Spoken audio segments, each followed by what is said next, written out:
বর্ষিয়ান নেতা যা বললেন তাতে অস্বস্তি বাড়ল ব্রিগেডের সভায়। ব্রিগেডের সভার জন্য কলকাতা কার্যত অচল হয়ে পড়ে।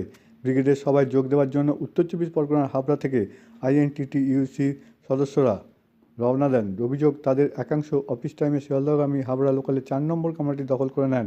দলীয় পতাকা দিয়ে ট্রেনের বসার আসনগুলি দখল নেন তারা। নিজের মুখে একথা স্বীকারও করে নিয়েছেন তৃণমূল কর্মীরা। সমাবেশে যোগ দিতে আসা এক তৃণমূল কর্মীর কথায়, এটা একরকম অলিখিত চুক্তি। আজ 4 নম্বর কামরাটিতে শুধুমাত্র আমরাই যাব, কিন্তু এভাবে কামরা দখল করে নিলে তো নিত্যযাত্রীদের অসুবিধা হবে বলাতে তিনি পাল্টা যুক্তি দেন। তৃণমূল কর্মীর চটজলদি জবাব ছিল, নিত্যযাত্রীরা তো রোজ যাচ্ছেন, আমরা তো বছরে একটা দিন যাব, আমাদের মধ্যেও তো অনেক বয়স্ক মানুষ আছে, শুধু লোকাল ট্রেন বা দূরপাল্লার ট্রেন নয়। সমাবেশে যোগ দিতে আসা তৃণমূল কর্মী সমর্থকদের সৌজন্যে এদিন সকাল থেকে মেট্রোতেও ঠাসা ভিড়। এমনিতেই ব্রিগেডের জন্য রাস্তায় সরকারি বেসরকারি যানবাহন কম, বিকল্প হিসেবে মেট্রো ধরতে গিয়েও ভিড়ের চাপে ট্রেনে উঠতে পারেননি বহু যাত্রী। আজ ব্রিগেড প্যারেড গ্রাউন্ডে 22 দলের ইউনাইটেড ইন্ডিয়া র্যালি ছিল। নরেন্দ্র মোদী এবং বিজেপি বিরোধী সব দল এক হয়েছিল।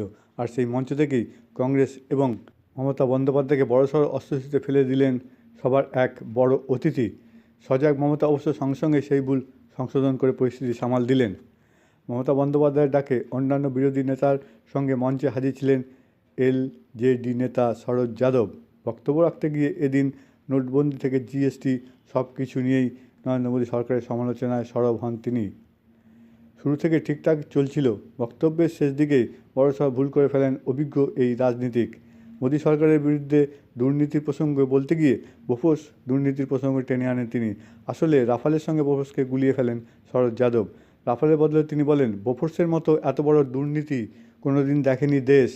শরদ যাদবের এই বক্তব্য শুনে মঞ্চে বসা তাবড় তাবড় নেতাদের অনেকে তখন চোখ চাহাচাই করছেন। এই জনপ্রিয় নেতার দিকে তাকিয়ে রয়েছেন। শরদের পাশেই ছিলেন মমতা। সর্বভারতীয় নেতারা বক্তব্য রাখার সময় সবার সঞ্চালনা করছিলেন। শরদ যাদবের বক্তব্য শেষ হতেই মাইক্রোফোন হাতে নিয়ে তিনি বলেন, বোফোর্স নয়, শরদ যাদব আসলে রাফাল দুর্নীতির কথা বলতে চেয়েছেন। এরপরই স্বস্তি ফেরে সভাস্থলে হেসে সম্মতি দেন শরদ যাদব নিজেও। যারা প্রথমবার চ্যানেলটি দেখছেন তারা প্লিজ সাবস্ক্রাইব করবেন আরও নতুন নতুন এবং নানান ধরনের ভিডিও দেখার জন্য। ধন্যবাদ।